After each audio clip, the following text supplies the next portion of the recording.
Right, in the last tutorial we did, which produced ship.blend, we produce our UFO. Now, I'm going to make some changes to that later when we bring it together in the scene, but for now, what we're going to do is we're going to produce a planet for it to orbit around. And because the easiest planet to get hold of textures for that actually exists, and teaching you how to make your own textures is rather outside the scope of this tutorial, I'm going to use some textures from NASA. So the first thing, as usual, is to go and find them. So they're in this URL here, visibleearth.nasa.gov, and what you're looking for is you're looking for blue marble images. That's what they call it. Now there's a whole bunch of them, and really if you want some interest in the sea areas, you want the one with topography. You want one of them with topography and bathymetry. Which month you choose is up to you, depends how much snow cover you want. Obviously November's got quite a bit, September's got less, August has got less. I'm going to use August, so we'll click on that, and if we go down you'll see there's files down here, and there's lots and lots of different images, and they're huge, so we're going to have to resize them again.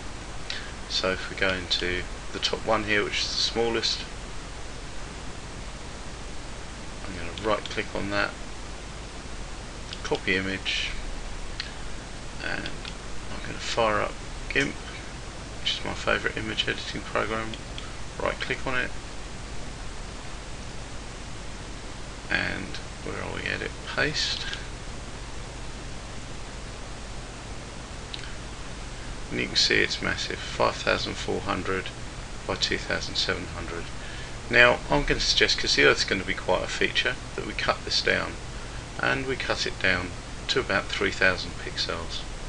So, and we need to do the same for the other image that we're going to download, which is going to be the clouds. So if we go to image, go to image, what we would do if it would let me, image, and we're going to scale image, make sure that it's linked. We want 3000.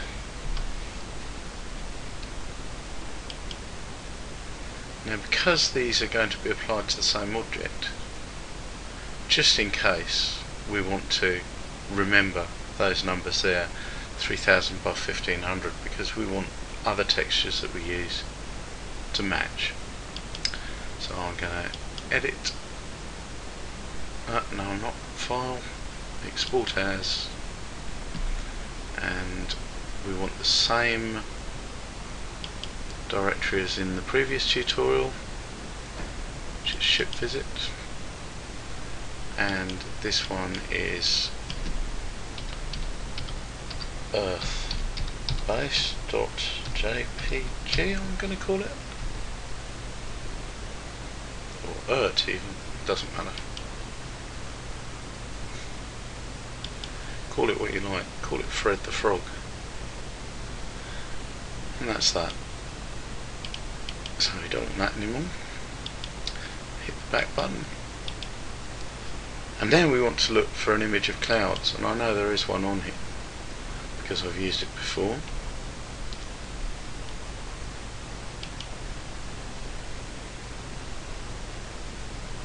And there we go, blue marble clouds.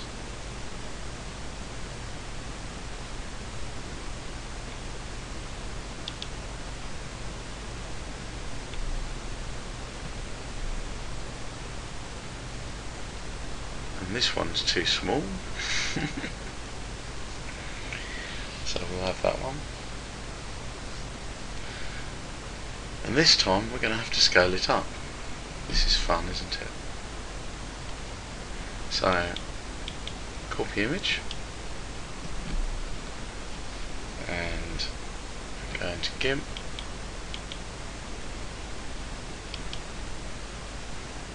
this time we need to scale it up, and it needs to come out at 3000 by 1500. So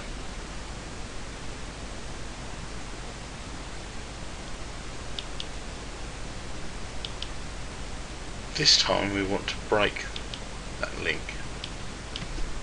So we want 3000 by 1500.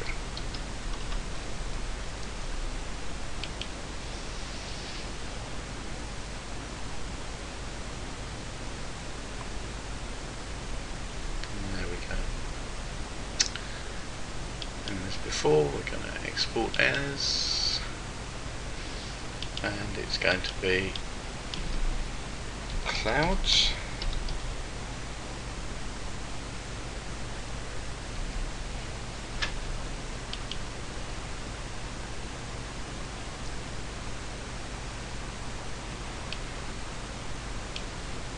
And there we go.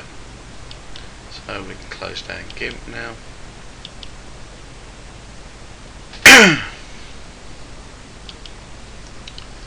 So once again, we're going to delete this. We're going to insert a sphere.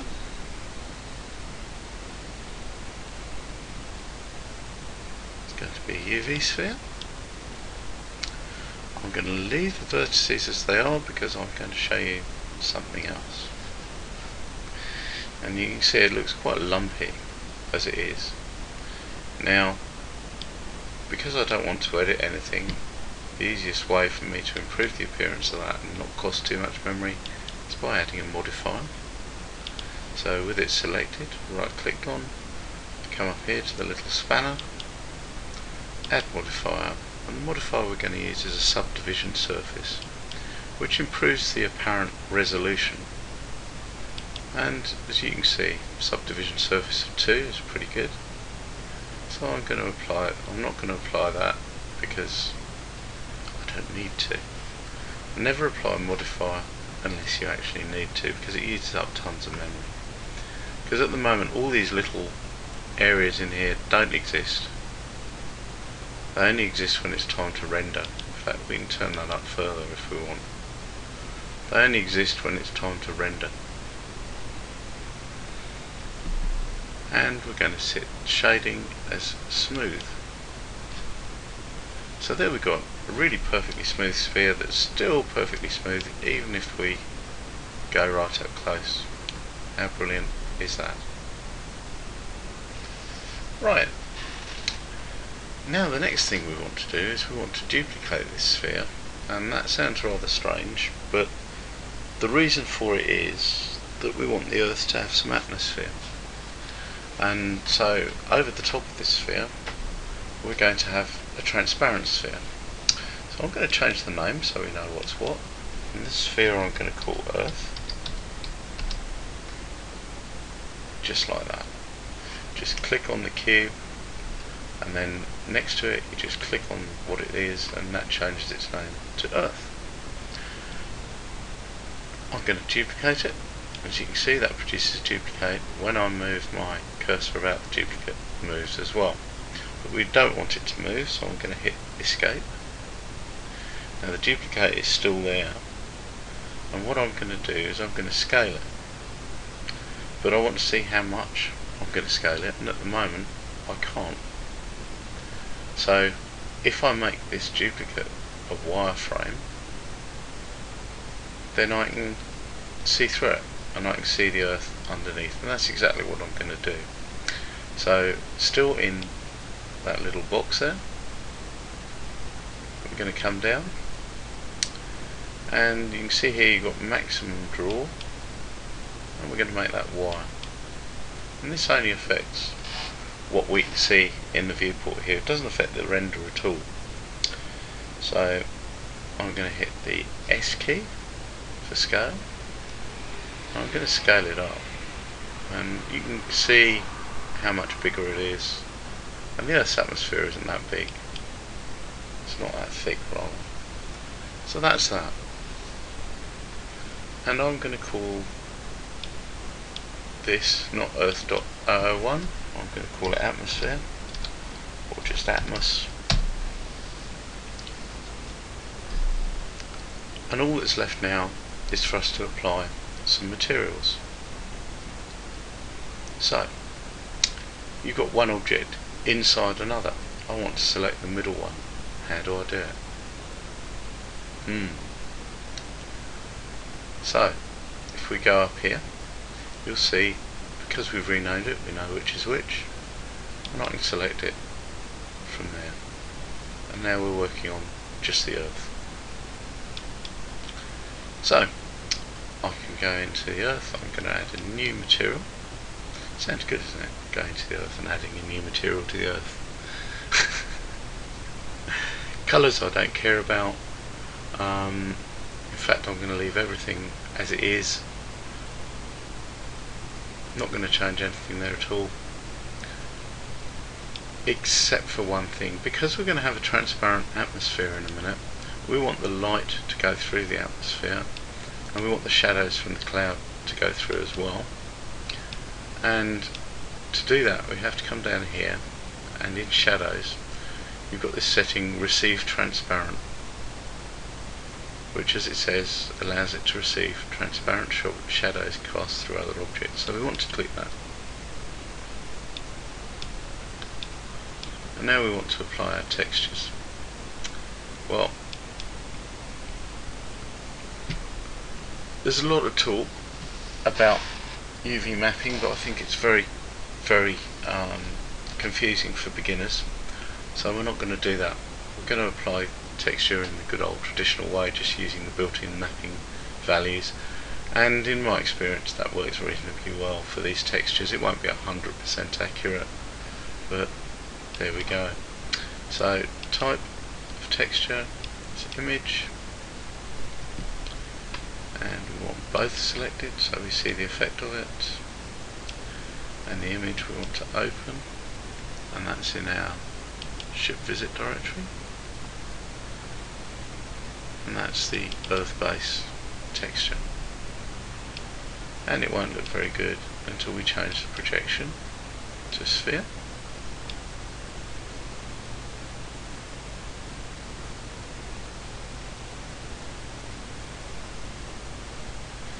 And that's about it, really. And the preview here won't show us a lot, because a lot of it is dark. Okay, we'd have to render it, and I'm not going to render it until I've put an atmosphere on. So, the next thing we want to do is our atmosphere. So we can select that from up here, which selects the outside. And we don't want a texture on it at the moment, we want a new material. And I'm going to add this new material, and it's going to be blue, because the atmosphere does look blue. It's not going to have any specular intensity. We don't want light bouncing off it. After all, it's the air. And it's going to be transparent.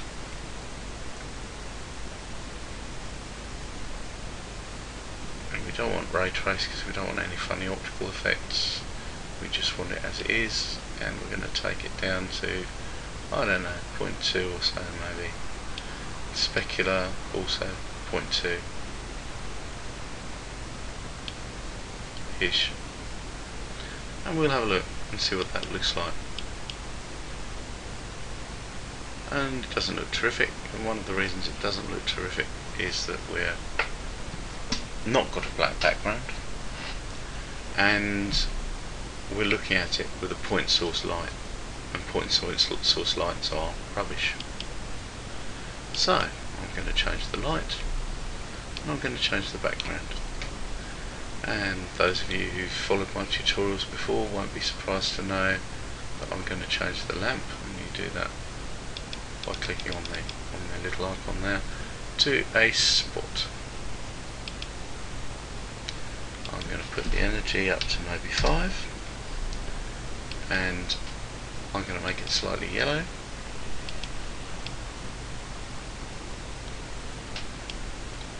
I'm going to do what I always do with the shadows, and that is to change the soft size to about 4, samples to about 6,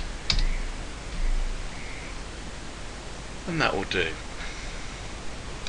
So once again, we're going to hit render image, and you see we're starting to look better. We can see some land. However, I think our atmosphere is a bit too dense. We can't really see the colours of the Earth underneath. So I'm going to go back to the atmosphere material.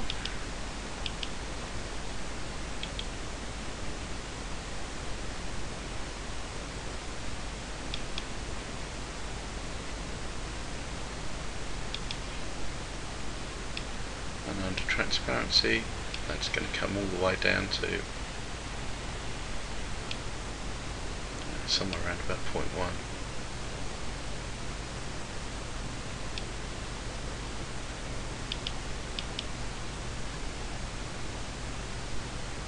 And that's reasonable. You can still see the atmospheric haze around the Earth. And if I change the background to black, so at the moment it's kind of murky grey, so that can go to black. That's already black, that's already black.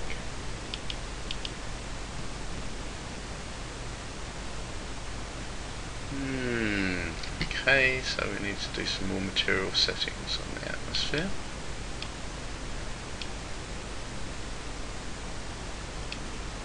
And what we want to do, I'm going to have to make a ray trace.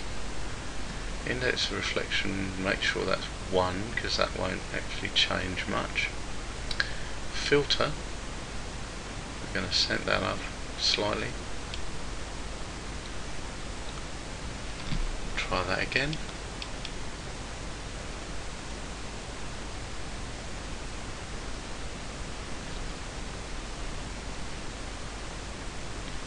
We are going to have to lift the alpha up to be able to go and see it, I think.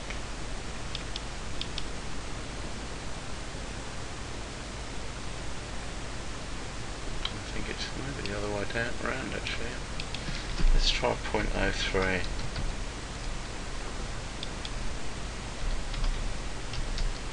One of the things is that every time you do this sort of thing, it comes out slightly different. And you need to do slightly different things.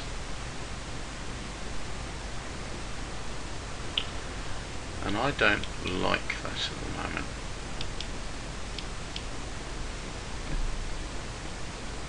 And the thing I don't like is that the Earth is too dark. So if I go to the Earth, if I go to the texture, I can make this texture go lighter. And the way we do that is under colours. We can adjust the brightness, so the brightness comes up slightly. Re-render it. That's a bit better.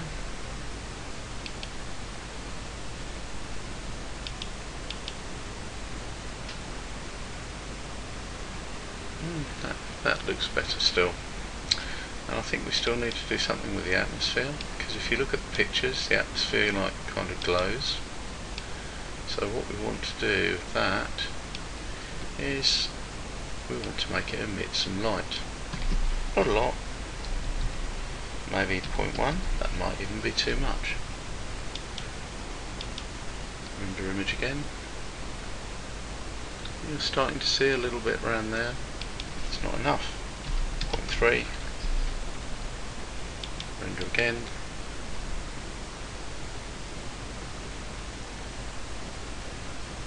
I think that's good enough. You can just about see the shading of the atmosphere around the edge. So, what's the next thing to do? We need to add some clouds. So, I'm going to show hide render view, and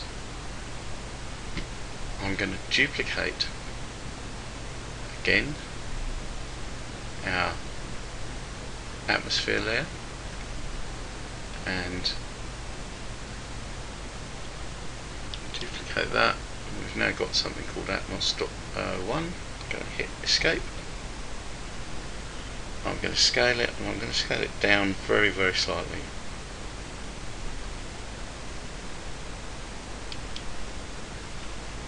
Like so. and as you can see, it's picked up the same material. We don't want that material, we can get rid of that. A new material. This material is going to be the cloud material, so we want it intense specularity, because it wants to come out white. Make it slightly grey, the base colour. We want the hardness to go up a little bit from where the earth was. We want the clouds to glow a bit, so we're going to give them a bit of emission. And we want to make this totally transparent. Whack. And you say, well, why are we doing that then? Make it say transparency actually. And the reason that we're doing that is that our texture is going to affect whether or not it's actually transparent. So we're going to go to texture, new, and although we're doing clouds, it's not going to be a clouds texture, it's going to be image or movie, both, open, and where are we, clouds.jpg, that one there. And you can see at the moment absolutely nothing until first of all we change that to projection to that. Colour, we don't want it to affect the colour, that might sound strange. We do however want it to affect the alpha. And at the moment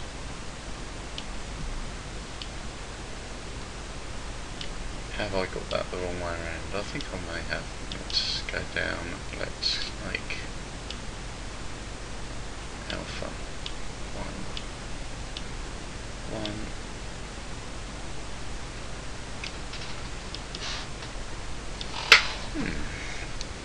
That's interesting.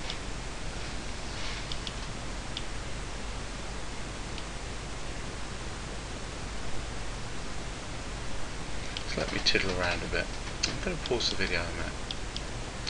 Right, I looked at something I previously did and I'm kicking myself because there's something I forgot to do, and all that was on the texture, that cloud texture, go down and there's a little thing, image sampling, and at the moment it's clicked as use alpha. Well, of course our image is a JPEG which doesn't have any alpha, so we need to calculate it. So we need to uncheck that and check that, make sure that calculate is there, and lo and behold everything works. It's just one of those things, isn't it? So we've got alpha checked down in influence and it's on 1 on the material, alpha is 0, and that gives us the cloud layer that we want. Now I'm also going to bump map it, only very slightly, but it just gives a bit of a 3D effect to the clouds, especially when the planet's rotating. So let's go down here, normal. I'm going to make it 0.1. Might be too high, don't know. Let's try rendering it, find out. As you can see, it's taking a bit longer now to render.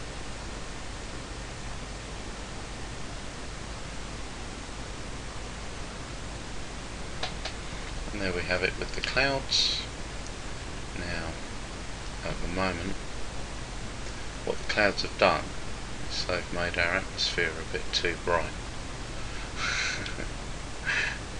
So we're going to have to go back and change that. Before I do that, I'm going to change the name of the clouds layer to clouds, before I forget and get lost. Now, our atmosphere layer, materials, and we're too bright. Take the emission back to the original 0.1 or so. And the cloud layer now wants to have an emission value because that's too dull. And it's This is part of the artistic process of using Blender, is playing around and getting these things correct. Let's try that.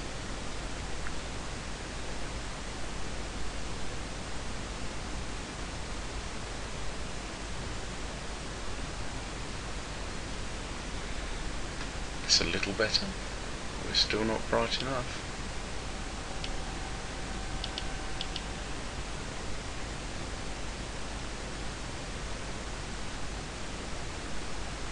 And there we go.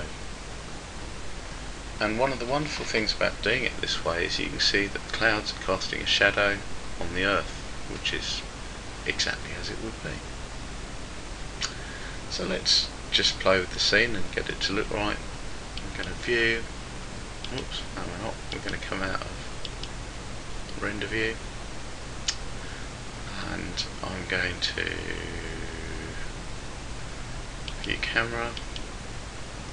And at the moment I want the camera down a bit, so I'm going to hit the boxes here, and you can also right click and use G for grab and move it. And you can see the numbers in the boxes that change, or you can just use the boxes, and that's about right.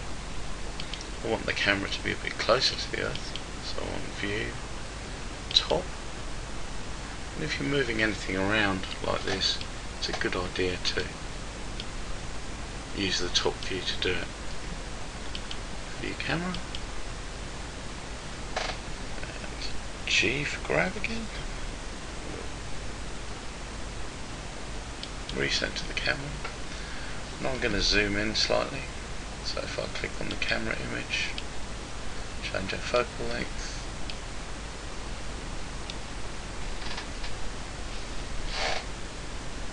And we want the Earth to slowly rotate during the course of our animation, and I'm going to show you how to do that now. And that is our first little bit of, if you like, animation tuition. It's very simple. We'll select the Earth, and we'll go to Animation tab, which is here. Insert a keyframe, and all you want is rotation, nothing else. And we're going to rotate around the Z-axis. So if we click on the little boxes for the Earth, and we want this rotation to go up, and it's over 260 frames, 250 frames rather. How far do we think the Earth is going to rotate? Not very much. Maybe 10 degrees. So I'm going to type in maybe 12, what the heck. I'm going to type in 12 there. That is faster than the Earth actually rotates by quite a lot. Actually, there's something else I should have done before I did that. Let's just go back again. And what I should have done is I should have made the atmosphere, the clouds and the Earth one object. And the way to do that is to select the atmosphere, select the clouds, if I shift select. Okay, let's do it the other way around. B for box, like so. And we can make these all one object so that we can animate the whole thing at once, because we don't want to animate the atmosphere and the clouds separately. Join, and they're all one object. And if we render,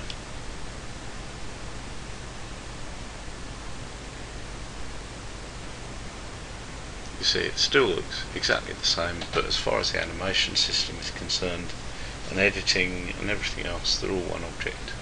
There are ways that you can separate them out later.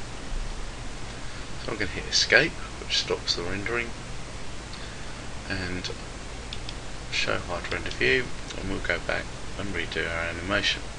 So with just the Earth selected, make sure we're on the first screen,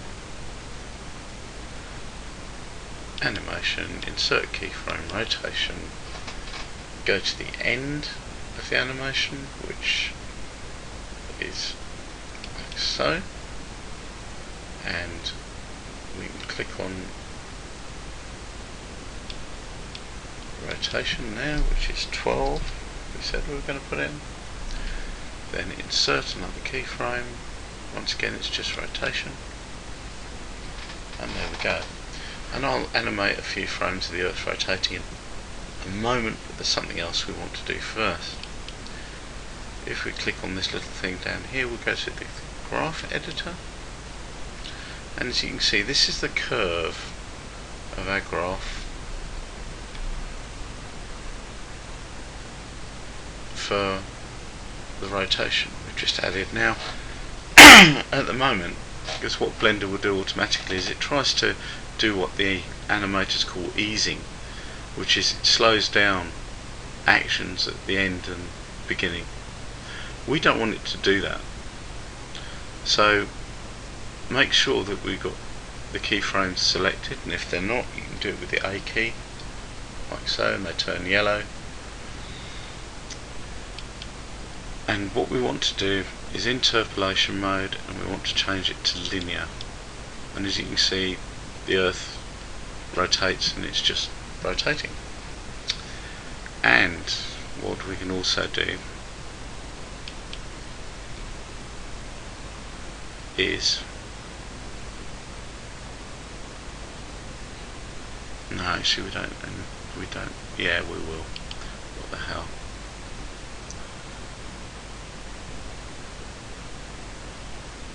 We can have constant, which doesn't do anything. We'll just keep it at linear, what the hell. Right, so we'll go back to our 3D view, and we won't be able to see it rotate around in there, but what I'm going to do is I'm going to render a few frames of animation. Before I do that, I'm going to show you, I'm going to save it, and then I'm going to show you how to do that. So we don't want it as ship blend. This time I'm going to call it Earth Scene, and this will be the file that we'll add our ship into later. I'm going to save it.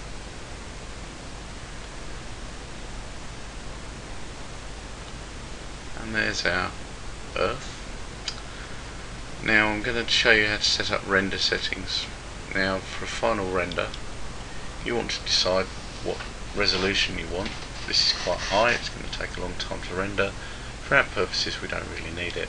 If we look in render presets, we've got an HD TV setting, 720p, which is 1280 by 720. That's quite enough for our purposes at the moment. And you can set those render pictures to what you like. You can have a render that's 10,000 pixels wide if you want, and Blender will do it. So, anti-aliasing, we want good anti-aliasing, 16 samples, and as you can see under performance, we've got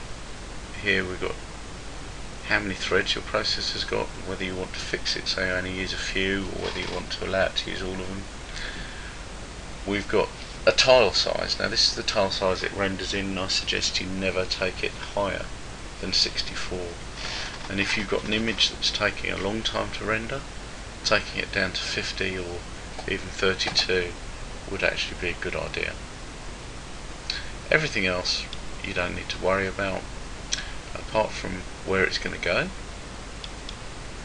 which at the moment is the temporary file. I'm going to stick it on my desktop. In actual fact I'm not. I'm going to stick it in Earth Scene there.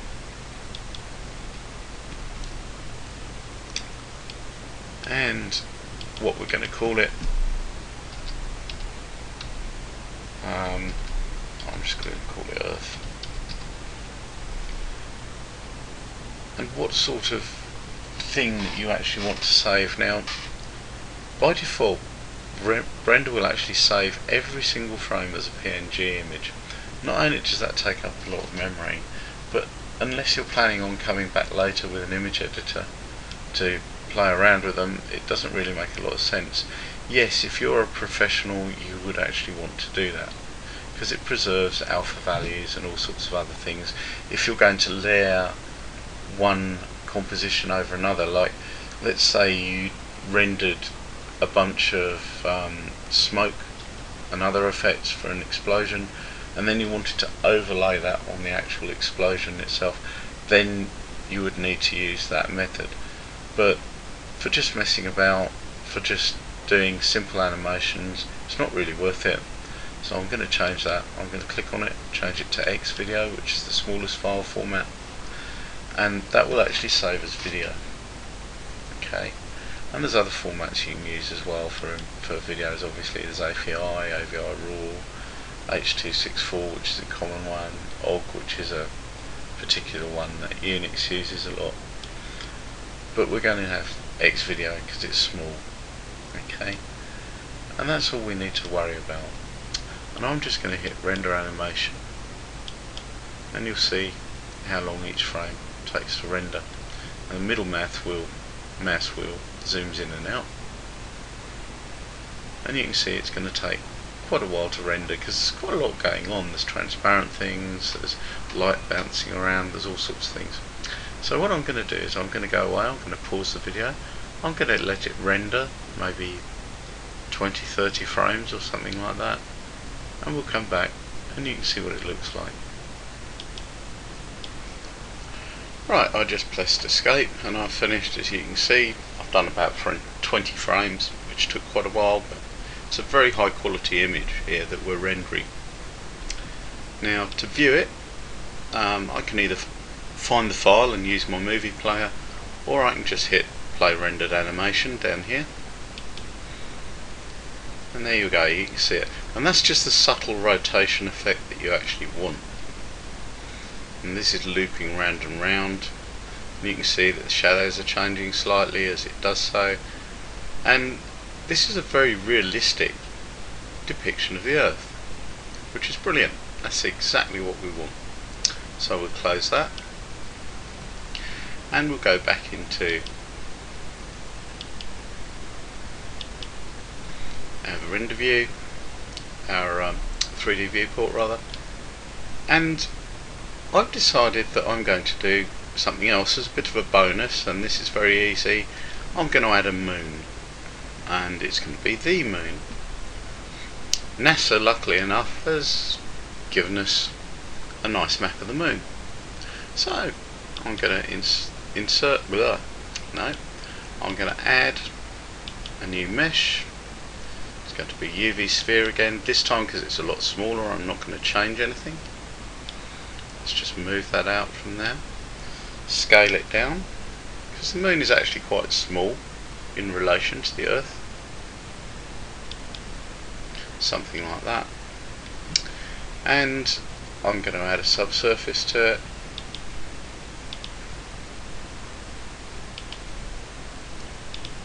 Like so. And we're going to go and find ourselves a texture. Now if you go to Google and just type in moon map, click on images, search tools, size, large, and you'll find there's quite a few to choose from. There's that one, but a good high contrast is good, so this one's probably the best, and this one is actually from NOAA. So we'll click on that, view image, copy image, and once again it's a bit too big for us, so I mean really you could use it that size. It just slows down your render quite a lot.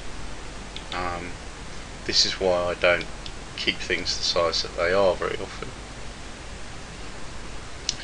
I'm pasting it, and as you can see it even takes a long time to paste into GIMP because it's size, I mean 8192, that is huge. I'm going to make it about 2000 along that axis, which is more than enough. You could probably get away with 1000 actually. So image, We want scale image, make sure that those are linked. 2000 scale.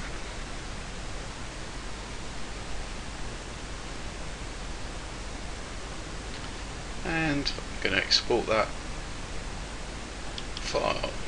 Export as, and it's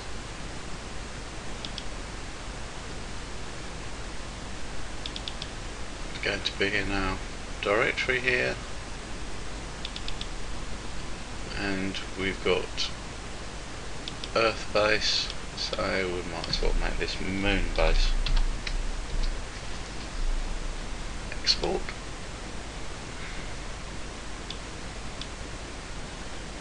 Discard and come out of GIMP because we don't need it anymore.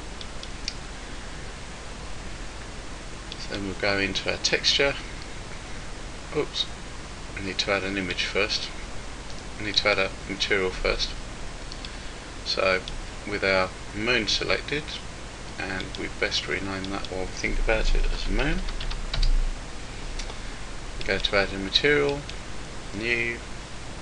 I'm going to leave everything as it is. I'm going to go, because there's no atmosphere on the moon obviously, new texture, image or movie, open our image, and we want moon base, which is that one. Both. We want to change the mapping to projection to sphere, and colours fine. We want to change the geometry. We're going to change it a reasonable amount so we can see that there's got some lumps and bumps on it. There we go. Now what we want to do is we want to make that softer. We want to make this reflection softer because the moon it reflects a lot, so in actual fact its specular intensity is reasonable, but we want to change the softness, not that much. This is just how much glow we get off it, and that kind of looks like the moon would look to me. And if we view camera, if we view it from the top, now the moon's quite a long way away from the Earth. We want it to rotate around the Earth, so we want our center point for the moon, its origin, to be at the center point of the Earth. Now I know in reality it's an oval, the moon's orbit, but we're not going to worry too much about that. So, to make the center point there, we make sure that our cursor, 3D cursor, is snapped to there, which is actually the center. So I'm going to select the Earth, object, snap, cursor to selected. Then I'm going to select the moon, object. What you want to do is transform, but you want to transform the geometry to the origin. And you don't see a change, but now when you rotate,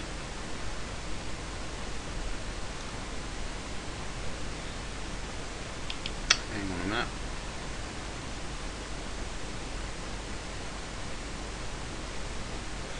no, we want origin to 3D cursor. That's me screwing up, so now just hit origin to 3D cursor, that's better. So now when we rotate it, it's going to rotate around the Earth, which is exactly what we want. And what I want to do is I want to have moonrise happening. Okay, so we're going to go into the camera view, and I'm going to rotate this around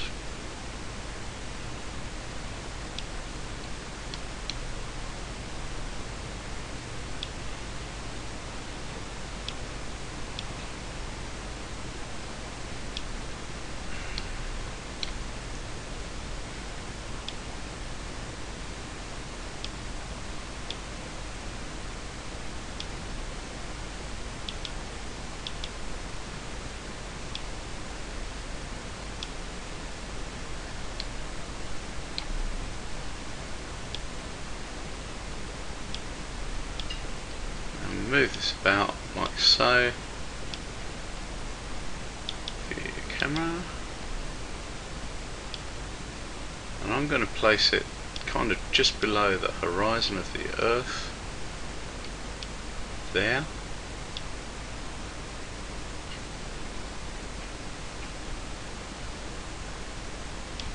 Like so. I'm going to go back to the beginning of our animation. And then I'm going to put in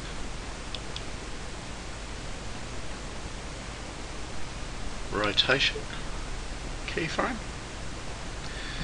and I'm going to move it to where I want it at the end of our animation. Let's move to the end of our animation first.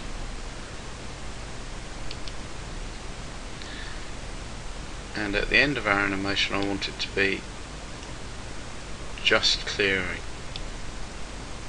the Earth, like so. Okay, so that's where we want it to be, and I'm going to insert rotation again. Now, to make sure that the material is okay, I'm going to do a trial render, and I'll do a trial render here with it showing. In fact, I'm going to do a trial render with it there. I'm going to hit render image, and you can see how long it takes to render, so I'll come back in a minute. And here we go. You can actually see there's the moon peeking out from behind the Earth. It's kind of not bright enough, so I'm going to change that. I'm going to bring that all the way up. I'm going to bring that up most of the way. So now it's going to be a lot whiter. I'm also going to give it a bit of emission type glow as well, maybe 0.4, and I'm going to re-render.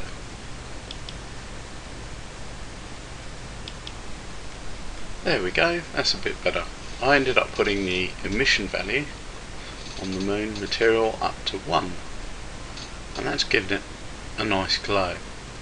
Now in the next tutorial I'm going to add a bit of cheating here, so as it pokes above the horizon there's actually a big burst of light, simply because it looks better.